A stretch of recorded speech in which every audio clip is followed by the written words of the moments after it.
Captain Kim Hwan pressed his fingers against the cold metal of the command console. The bridge of the colony ship, Resilience, was quiet, except for the soft hum of life support systems. Outside the viewports, empty space stretched in all directions, filled with nothing but distant stars and the ghosts of memory. The holographic display in front of him buzzed with static before clearing. A message from the Galactic Council appeared, transmitted across thousands of light years to reach every corner of known space. The mechanical voice that spoke had no emotion, no warmth, just cold facts delivered like a funeral announcement. Official Galactic Record Update. Planet designation Earth 3. Status changed to destroyed. Former inhabitants. Species designation human. Status changed to extinct. Date of extinction 50 years ago. Cause of extinction, self-inflicted planetary warfare. Let this serve as a permanent reminder to all species of the dangers of primitive aggression and the ultimate price of violence. Hwan felt his hands shake slightly. 50 years. 50 long years since they had been forced to run from their home, world branded as a failed species by the very aliens who had destroyed their planet. Around him, his bridge crew stood in complete silence. These were not just his officers. They were his family. The last remnants of a world that the galaxy believed was nothing but space dust. Lieutenant Park Nari sat at her communication station, her young face marked by scars she had earned during the evacuation of Seoul. Her parents had died in the bombardment, but she had never stopped believing they would return home someday. Chief Engineer Lee Tae stood near the power core, his cybernetic arm gleaming under the bridge lights. He had lost his real arm pulling children from the wreckage of a transport ship as they fled Earth's dying surface. "Sir?" Nari said quietly, her voice barely above a whisper. "I'm getting signals from the other fleets." The main display changed, showing dozens of small dots scattered across a map of local space. Each dot represented a human ship, carrying thousands of survivors who had spent 5 decades hiding in the dark corners of the galaxy. They had learned to live without homeworlds, to survive on salvaged technology and pure determination. They had become experts at staying invisible, at existing in the spaces between other civilizations. "How many ships are reporting in?" Hwan asked. "All of them, sir. Captain Cho Yuna from the Defiance, Admiral Kang Jun commanding the Dreadnought, Revenge, Captain Lee Mira from the stealth cruiser, Ghost. Every fleet commander we've been in contact with over the years." Hwan nodded slowly. They had all been waiting for this moment. The moment when the galaxy would officially declare humanity extinct, when the last legal claims to Earth would be abandoned. It was the signal they had been preparing for since the day they escaped their burning world. "Open a channel to all human vessels," he commanded. The communications array came alive with power, reaching out across the void to connect with ships scattered across dozens of star systems. Some were hidden in asteroid fields, others drifting in the empty space between planets. All of them had been silent for so long that most other species had forgotten humans had ever existed. "Brothers and sisters," Hwan began, his voice steady, despite the emotion building in his chest. "You all heard the same transmission I did. The Galactic Council has made it official. Earth is considered destroyed. Humanity is considered extinct. Our homeworld is now listed as an abandoned ruin, free for any species to claim." He paused, looking at the image of Earth that appeared on his screen. It was not the blue and green world he remembered from his childhood. The Zephyrians had covered it with their crystal cities, built their towering spires where human buildings once stood. They had claimed to save Earth from destruction, but instead, they had stolen it while humanity burned. "But we know the truth," he continued. "We know that Earth was not destroyed by human wars. We know that the Zephyrians used our moment of weakness to take what was ours. They told the galaxy that we destroyed ourselves, and for 50 years, the galaxy believed that lie." On his personal display, Hwan could see the faces of other ship commanders listening to his words. These people had given up everything to keep humanity alive. They had raised children who had never seen their true home world. They had built new technologies from scraps and determination. They had never given up hope that someday they would return. "The time for hiding is over," Hwan declared. "The galaxy thinks we are dead, Earth thinks we are just a memory, but we are very much alive and we are ready to prove it. Send the signal to all fleets. Begin the preparations. We are going home. The transmission ended, but the silence on the bridge lasted only for a moment. Then Nari began working at her station, sending coded messages to ships across known space. Li Te headed for the engineering decks to prepare the faster-than-light engines. All around the ship, crew members began the work they had trained for, their entire lives. Juan stared at the image of Earth one more time. Somewhere beneath those alien crystal spires were the bones of his people, the ruins of his civilization. But humanity had learned something important during their long exile. They had learned that home was not just a place. It was something worth fighting for. The galaxy was about to remember why humans were called survivors. Admiral Kang Jun walked slowly around the large table in the center of the war room. The walls of the dreadnought Revenge were covered with glowing screens showing star maps, ship positions, and tactical data. This room had been his home for more years than he could count. Every decision that had kept humanity alive had been made here, in this metal box floating in the darkness of space. The holographic display above the table showed hundreds of small lights scattered across the galaxy. Each light was a human ship, carrying thousands of people who had never seen their real home.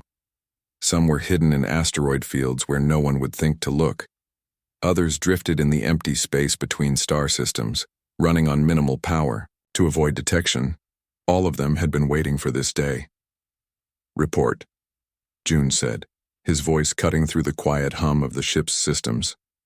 Captain Cho Yuna stepped forward from her position near the tactical display. Her face bore the marks of countless battles fought in the dark corners of space. A scar ran from her left eye to her jaw, earned during a raid on a Zephyrian supply depot 10 years ago. She had been fighting to keep her people alive since she was 16 years old. "The Outer Rim fleets are ready, Admiral," she reported. "Captain Kim Hwan's engineering teams have finished installing the new stealth systems on all ships. We now have 312 vessels, all equipped with phase shift technology that makes us invisible to their scanners." Jun nodded and touched the scar on his temple. It was an old habit, something he did when thinking about the past. The scar was from the day everything changed, the day the Zephyrians revealed their true intentions. He had been a young officer, then serving on Earth's orbital defense platform when the aliens arrived. "They came to us when we needed help the most," he said quietly, more to himself than to anyone else. A massive asteroid was heading straight for Earth. Our scientists said it would kill everything on the planet. Then the Zephyrians appeared with their advanced technology, promising to save us. Lieutenant Park Nari, who now served as his intelligence officer, activated another display. The screen showed classified files that had taken them decades to steal and decode. The truth about what really happened on that terrible day 50 years ago. "They didn't destroy the asteroid like they promised," Jun continued. "They used their gravity manipulators to change its course, made it look like human weapons had broken it apart and sent the pieces crashing into our cities. They wanted the galaxy to believe that humans had destroyed their own world through violence and stupidity." The holographic replay showed the chaos of that day. Zephyrian ships had positioned themselves around Earth, claiming they needed to protect other worlds from the violent human species. When the first human evacuation ships tried to leave the planet, the aliens opened fire on them. They said the evacuees were infected with something they called the violence virus and could not be allowed to spread it to other worlds. "How many people did we lose that day?" Captain Yuna asked, her voice barely above a whisper. 8 billion, Jun replied. "Almost everyone. The bombardment lasted for 3 days. By the time it was over, our cities were burning ruins and the Zephyrians were landing their colonization ships." He walked to the large viewport and stared out at the stars. Somewhere out there was Earth, the blue world where he had been born, where his parents were buried, where the bones of human civilization lay scattered beneath alien crystal towers. "But 10 million of us escaped," he said. 10 million people on a few dozen ships running for their lives through space. We had no weapons, no supplies, nowhere to go. The galaxy believed the Zephyrian lies about us being violent and primitive. No one would help us. Nari pulled up another display showing the growth of the human fleet over the decades. We started with 47 ships. Now we have over 300. Our population has grown from 10 million to 30 million. We've built weapons and technology that the galaxy has never seen. June smiled grimly. The years in exile had been hard, but they had made humanity stronger. Children who had been born on ships between the stars had grown up to be engineers and warriors. They had learned to build from nothing, to survive in the coldest and darkest places in the galaxy.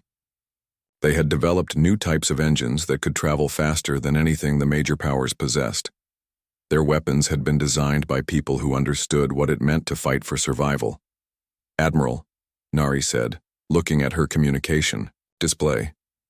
"I'm receiving confirmation signals from all fleet commanders. The human armada is ready to move on your command." June looked at the tactical display one more time.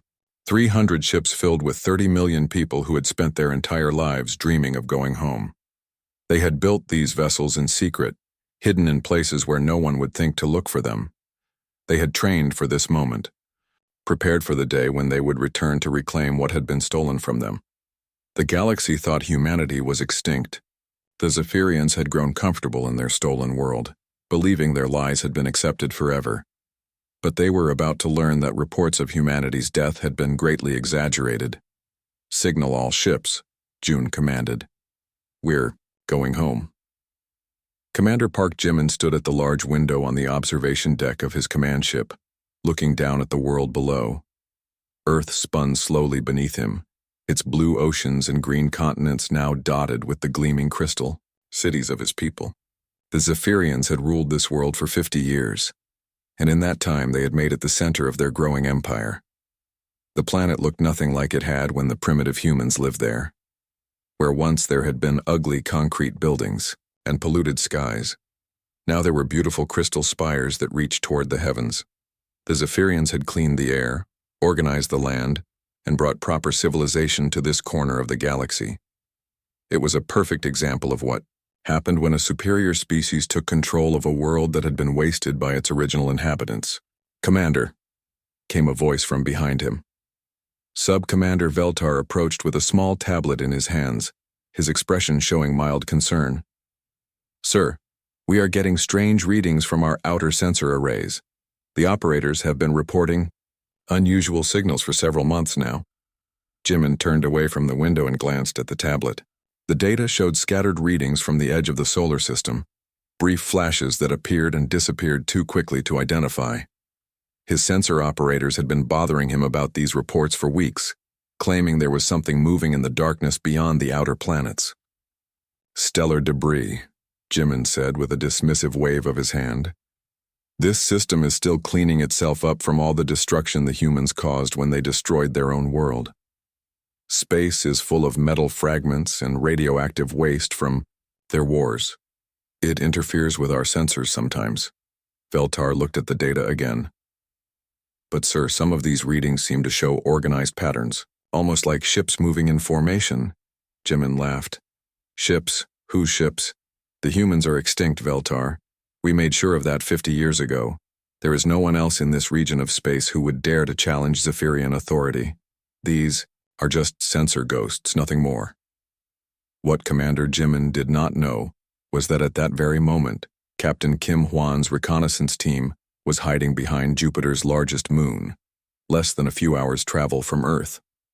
Their ships were equipped with stealth technology that had been developed over decades of necessity, perfected by people who had learned to survive by staying invisible. The human stealth ship Ghost drifted silently through space, its special hull coating absorbing the energy from Zephyrian sensor beams and preventing them from bouncing back. Inside the ship, Lieutenant Seo Jin sat at the pilot's controls, his hand steady on the navigation system as he guided them closer to their target. "Target acquired," Jin whispered, his voice barely audible even in the quiet of the ship's bridge. Through the viewport in front of him, Earth appeared exactly as it had in the intelligence reports they had studied for years. But seeing it with his own eyes was different. This was the world his grandparents had told him about, the blue marble that had been humanity's home for thousands of years. "Take us closer," ordered Captain Lee Mira, the leader of the reconnaissance mission. She stood behind Jin's seat, her eyes fixed on the planet that grew larger with each passing minute. We need detailed scans of their defensive positions. The Ghost moved through space like a shadow, completely invisible to the Zephyrian sensors that swept the area around Earth. The ship's advanced systems had been built by engineers who had spent their entire lives learning how to hide from superior technology. Every component had been designed to make the vessel as close to undetectable as possible. As they drew nearer to Earth's atmosphere, the full scale of the Zephyrian occupation became clear. The planet's surface was covered with their crystal cities, geometric structures that twisted and curved in ways that hurt human eyes to look at. Where New York had once stood with its familiar skyline, now there were alien spires that reached impossibly high into the sky. "Look what they have done to our world," Jin said, his voice tight with anger that he was trying to control. The continents were still the same shape, but everything else had been changed. The Zephyrians had built their cities directly on top of human ruins, using the bones of human civilization as the foundation for their own structures. Captain Mira activated the ship's recording systems, capturing every detail of the alien installations below. "Admiral Kang needs to see all of this. Every building, every defensive position, every ship in their fleet. We are going to tear it all down and build it back the way it should be." Behind them, hidden in the darkness of deep space, the largest human fleet in history waited for their signal. 300 ships carrying 30 million people, all of them united by a single goal: to take back their homeworld from the aliens who had stolen it. Back on the Zephyrian command ship, Veltar tried once more to get his commander's attention. "Sir, the sensor readings are becoming more frequent. Perhaps we should investigate." "The humans are dead," Jimin interrupted. "I do not care about the ghosts of an extinct species." But as he spoke those words, the first human warships were already beginning their final approach, their weapons charging and their stealth systems engaged.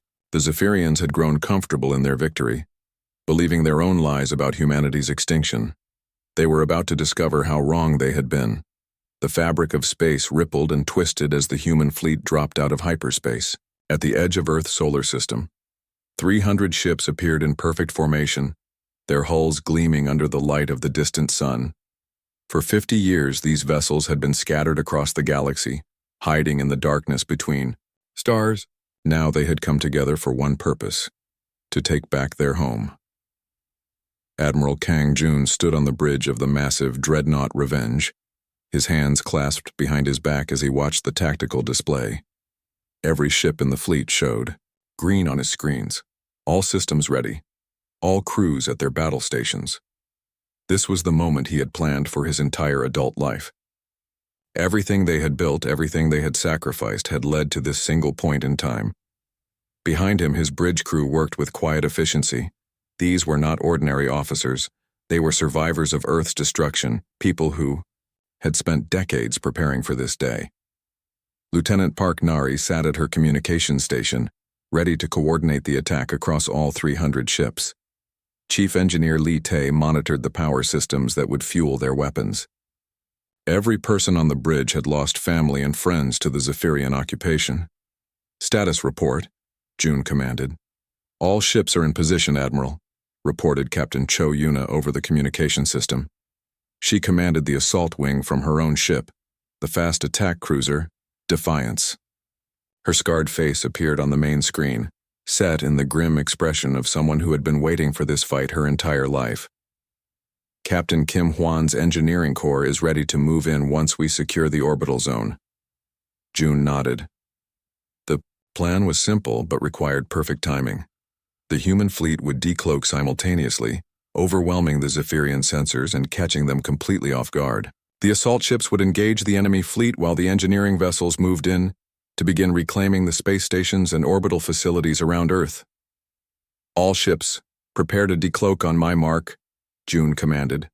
The order went out across the fleet, transmitted to every ship captain who had dreamed of this moment. The stealth systems that had kept them hidden for so long hummed with power, ready to be deactivated at the precise moment that would cause maximum shock to their enemies.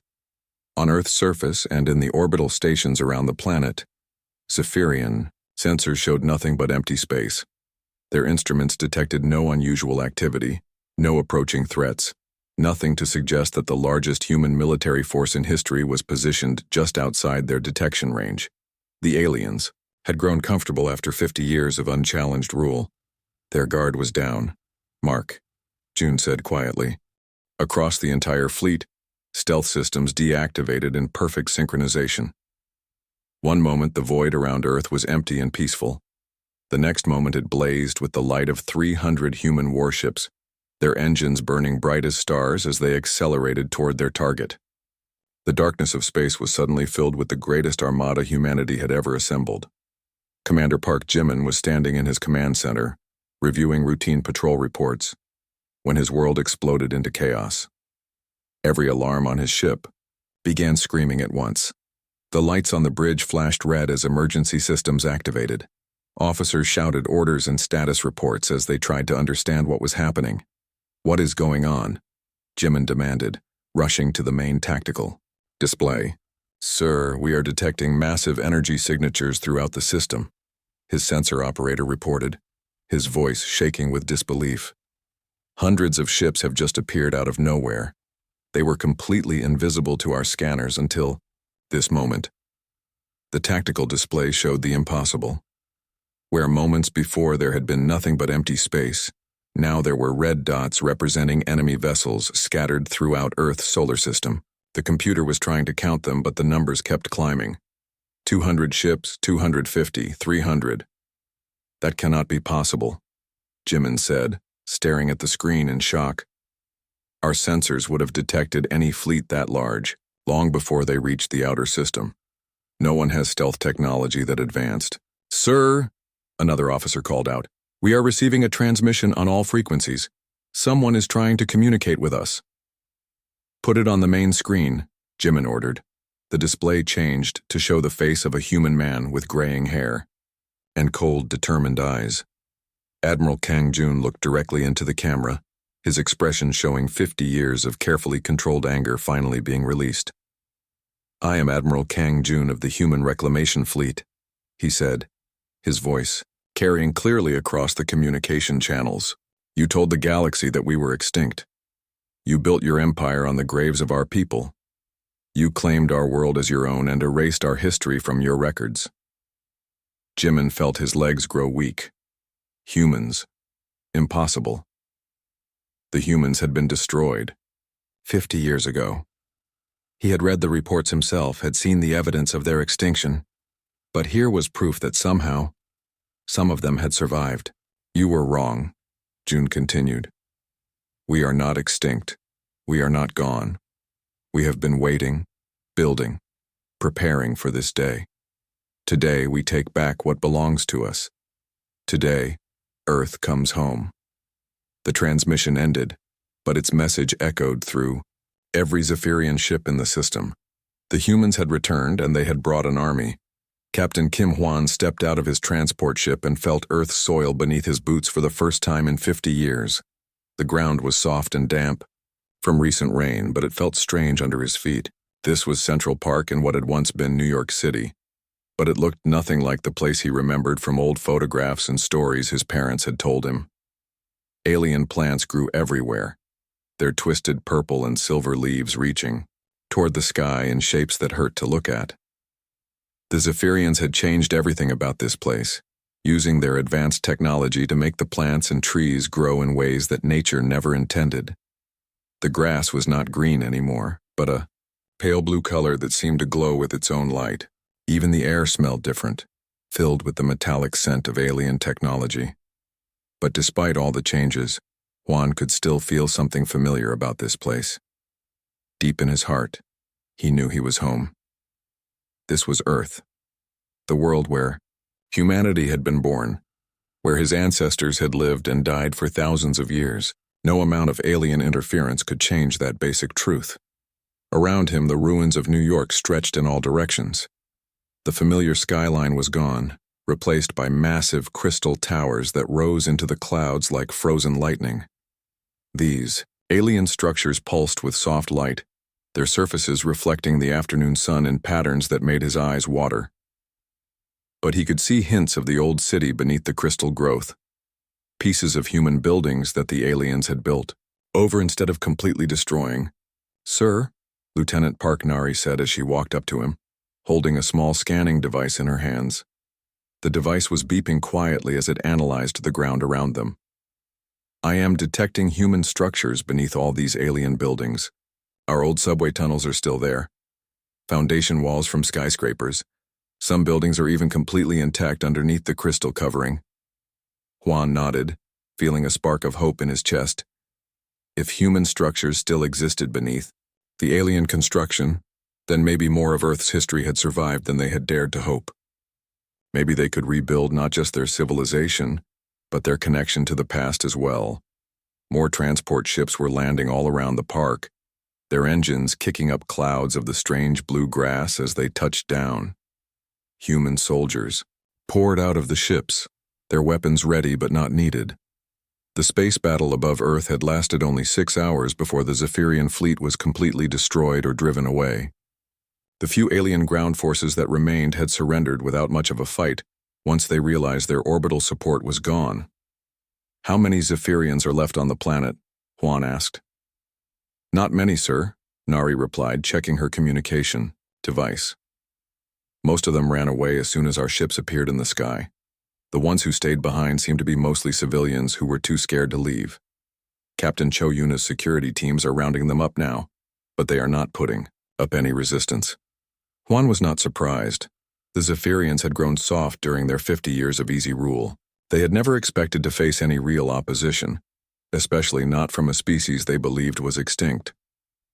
When humanity returned with advanced weapons and a burning desire for revenge, the aliens had simply crumbled. His communication device crackled to life with Admiral Kang Jun's voice. "Captain Juan, I hope you are enjoying your walk on solid ground. We have a situation developing that requires your attention." "What kind of situation, Admiral?" Juan asked. "The Galactic Council has been trying to contact us for the past 3 hours. They want to know how we survived, where we have been, and what we plan to do next. Apparently our return has caused quite a stir throughout known space." Juan smiled grimly.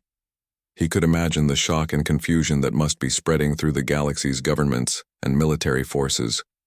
For 50 years, humanity had been considered extinct, just another failed species that had destroyed itself through violence and stupidity. Now they had returned with a fleet more advanced than anything the major powers possessed, and they had reclaimed their homeworld in a matter of hours. "What should I tell them, Admiral?" Juan asked. "Tell them we will be in touch when we are ready," Jun replied. "Right now we have more important things to do. We have a world to rebuild and a people to bring home." Around Juan, human engineers were already beginning their work.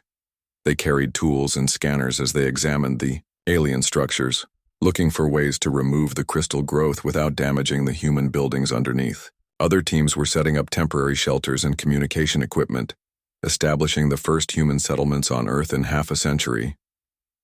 Children who had been born on the colony ships were running through the strange blue grass, laughing as they experienced gravity and open sky for the first time in their lives.